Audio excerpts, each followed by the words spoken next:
Good morning friends, स्वागत है एक बार फिर आपके अपने चैनल VIIC में। और सभी व्यूअर्स का एक बार फिर से लेटेस्ट अपडेट के साथ में हार्दिक हार्दिक अभिनंदन है, स्वागत है। दोस्तों, जैसा कि हम सब जानते हैं कि 15 नवंबर 2021 को बिरसा मुंडा जयंती के उपलक्ष्य में जनजातीय गौरव दिवस पर हमारे माननीय प्रधानमंत्री श्री नरेंद्र मोदी जी का भोपाल आगमन हुआ था। मध्य प्रदेश की सरकार द्वारा उनको आमंत्रित किया गया था और इस प्रकार से दोस्तों आदिवासियों के कल्याण के लिए बहुत सारी योजनाओं का शुभारंभ किया गया और उद्घाटन भी किए गए कई परियोजनाओं के। और दोस्तों, अब बात आती है कि मध्य प्रदेश के युवाओं की, तो हम देख रहे हैं कि पिछले 10-11 सालों से मध्य प्रदेश में जो शिक्षा व्यवस्था है लगातार ध्वस्त होती हुई दिखाई दे रही है। 10-11 साल के बाद में शिक्षक भर्ती की गई, लेकिन वह भी 3 से 4 साल होने आ गए हैं, लेकिन अभी भी कंप्लीट होने की दिशा में नहीं है। साथ में ही बहुत सारी अनियमितताएं भी हमको देखने को मिली हैं। और दोस्तों, पद वृद्धि होना बहुत ज़्यादा जरूरी है, क्योंकि इतने सालों के बाद में, इतने वर्षों के बाद में पद निकल करके सामने आए हैं और मात्र 50, 60, 18 और 100 पद निश्चित रूप से युवाओं का मनोबल तोड़ता है, युवाओं का साहस तोड़ता है। लेकिन दोस्तों, इसी साहस को एकत्रित करने का कार्य किया है, उनके मनोबल को बढ़ाने का काम किया है रंजीत गौर और उनकी टीम के द्वारा। लगातार 3 से 4 वर्षों से प्रयासरत हैं कि पदों में वृद्धि हो जाए, जिससे कि जो उच्च अंक प्राप्त किए हुए अभ्यर्थी हैं, मेरिटोरियस अभ्यर्थी हैं, जिनको कि इस समय टीचिंग में आना चाहिए था, उनको जॉब में होना चाहिए था, लेकिन पदों की संख्या कम होने की वजह से वह बाहर हैं।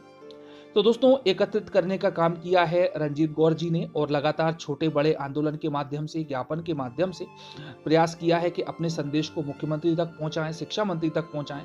और अब जनजातीय गौरव दिवस पर उन्होंने मोदी जी को भी अपनी मन के बात के द्वारा अपने समस्त युवाओं का, मध्य प्रदेश के समस्त शिक्षित बेरोजगार युवाओं के संदेश को मोदी जी तक पहुंचाने का प्रयास किया है। तो दोस्तों, इसी मैसेज को, इसी संदेश को मैं आप लोगों को इस वीडियो के माध्यम से बताने चाह रहा हूं, जिसमें रंजीत गौर जी ने सभी युवाओं के मन की बात को माननीय प्रधानमंत्री श्री नरेंद्र मोदी तक पहुंचाने का प्रयास किया है। तो दोस्तों, हम अपना वीडियो स्टार्ट करेंगे प्रधानमंत्री श्री नरेंद्र मोदी जी के अभिवादन से, जो कि उन्होंने जनजातीय गौरव दिवस पर किया था।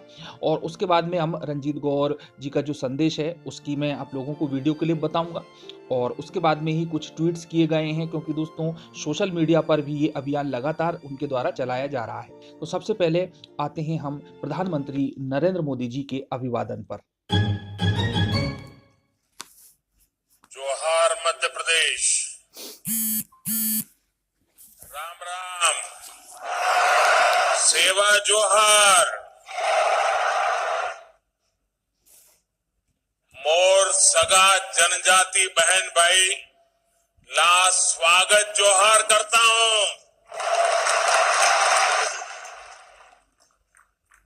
तमारो स्वागत करूं।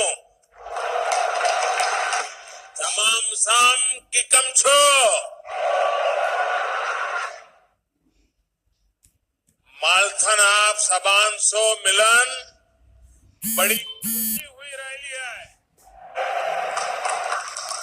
आप सबान थन फिर सी राम राम।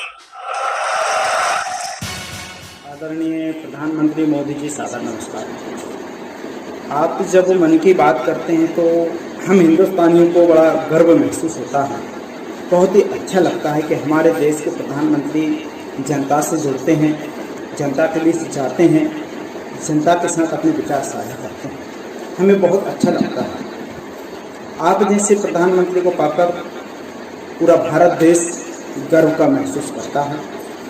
हम आपको बार बार धन्यवाद देते हैं, बधाई देते हैं कि आपने हमारे हिंदुस्तान का जो सर है पूरी दुनिया में ऊंचा कर दिया है। परंतु हमारा एक आग्रह है कि मध्य प्रदेश में जो शिक्षित बेरोजगारी वह चरम पर है। मध्य प्रदेश के साथ साथ और भी कई प्रदेश हैं जहाँ पर बेरोजगारों की दशा अत्यंत ही दयनीय है। हमारा आग्रह है कि जिस प्रकार से आप अपने मन की बात करते हैं, तो आज हम शिक्षित बेरोजगारों के मन की बात भी आप सुनें कि आज का शिक्षित बेरोजगार किस पीड़ा से गुजर रहा है, किस दर्द से गुजर रहा है। हमारे मध्य प्रदेश में शिक्षा का स्तर बहुत ही नीचा है। साक्षरता के दर में मध्य प्रदेश निचले स्तर पर है, जिसका प्रमुख कारण है शासकीय स्कूलों में स्थायी शिक्षकों की कमी। शासकीय स्कूलों में स्थायी शिक्षक नहीं है, जिससे साक्षरता का दर बहुत नीचे है। हमारा आग्रह है कि समस्त विषय एवं भाषाओं को महत्व देते हुए स्थायी शिक्षक भर्ती हो। हमारे मुख्यमंत्री आदरणीय चौहान जी मामा जी को हमने कई बार आवेदन ज्ञापन दिए हैं कि समस्त विषय पर भर्ती हो। उन्होंने हमें आश्वासन दिया है, परंतु अभी तक कोई कार्रवाई नहीं हुई है। हमारा आग्रह आपसे एवं मामा जी से एवं साथ में मिश्रा जी से आग्रह है कि समस्त विषय एवं भाषाओं को महत्व देते हुए शीघ्र भर्ती की जाए। दोस्तों, शिक्षा व्यवस्था की वर्तमान परिस्थितियों में संशोधन की मांग के साथ में अपने संदेश को प्रधानमंत्री तक पहुंचाने के साथ में ही ट्विटर अभियान भी लगातार जारी है। तो दोस्तों, मैं आप लोगों को कुछ महत्वपूर्ण ट्वीट्स बताता हूं कि किस प्रकार से ये जो आंदोलन चल रहा है ये अनवरत रूप से मध्य प्रदेश में जारी किया गया है और इसकी बागडोर को जो रंजीत गौर जी हैं और उनकी टीम है उनके द्वारा बखूबी संभाला जा रहा है। इसी संदर्भ को आगे बढ़ाते हुए विष्णु सिंघानिया पात्रता परीक्षा उत्तीर्ण अभ्यर्थी हैं, शिक्षक हैं। ये लिखते हैं कि माननीय शिक्षा मंत्री जी, जनजाति विभाग में मातृभाषा हिंदी के 348 सबसे कम पदों में रिक्त पदों के अनुसार वृद्धि कीजिए, तब जाकर जनजाति विभाग में माध्यमिक शिक्षक के रिक्त पद भरे जाएंगे। पद वृद्धि हेतु धन्यवाद। और इस प्रकार से दोस्तों इन्होंने पूरा डेटा दिया है कि किस प्रकार से जो 4 विषय हैं, हिंदी है, सामाजिक विज्ञान है, उर्दू है और विज्ञान है, इनमें पदों की संख्या काफ़ी कम आई है। उसके साथ में ही ममता निगम जो कि महिला विंग की अध्यक्ष हैं वो लिखती हैं कि 90,000 खाली पड़े पदों पर शीघ्र से भर्ती करें। 4 विषय हिंदी, सामाजिक विज्ञान, विज्ञान और उर्दू को भी अन्य विषयों की तरह समानता देते हुए पदों में वृद्धि करें। तो दोस्तों, इस प्रकार से हमने देखा कि रंजीत गौर जी ने अपने मन की बात कही, युवाओं के मन की बात को मोदी जी तक पहुंचाया। साथ में ही सोशल मीडिया के माध्यम से भी काफ़ी कुछ सक्रियता दिखाई जा रही है। तो निश्चित रूप से दोस्तों, जैसा कि अभी हाल ही में एक और बयान आया था, वो भी आप लोगों को ट्विटर्स के माध्यम से बता देता हूँ कि शिक्षा मंत्री ने इसके संबंध में क्या कहा था और बहुत अच्छी बात वहाँ से निकल कर के सामने आई है। तो दोस्तों, मध्य प्रदेश के शिक्षा मंत्री कहते हैं कि जनजाति वर्ग के सभी रिक्त पद भर दिए जाएंगे। हम जानते हैं कि डीपीआई में भी और जनजाति विभाग में भी हजारों की संख्या में पद खाली हैं और जिन भर्तियों की प्रक्रिया बीच में रह गई है उन्हें पूर्ण करके जल्दी ही नियुक्ति पत्र दिए जाएंगे। तो दोस्तों, जो वर्तमान की कंडीशन है जहाँ की 30,500 शिक्षक भर्ती की जाना थी, वह प्रक्रिया भी अधूरी है, तो उसके बारे में भी ये बात करते हैं और जितने भी रिक्त पद खाली पड़े हैं उन सभी की यहाँ पर इन्होंने बात की है। तो निश्चित रूप से दोस्तों, एक पॉजिटिव और सकारात्मक जो प्रभाव है वो देखने को मिला है इन आंदोलनों का। तो इसी शुभकामनाओं के साथ में कि पद वृद्धि भी होगी और साथ में ही शिक्षक भर्ती भी कंप्लीट होगी। हम मिलते हैं फिर से नेक्स्ट वीडियो में। वीडियो को अधिक से अधिक अपने फ्रेंड्स में, ग्रुप्स में शेयर कर दें और चैनल को सब्सक्राइब जरूर करें। धन्यवाद। जय हिंद, जय भारत।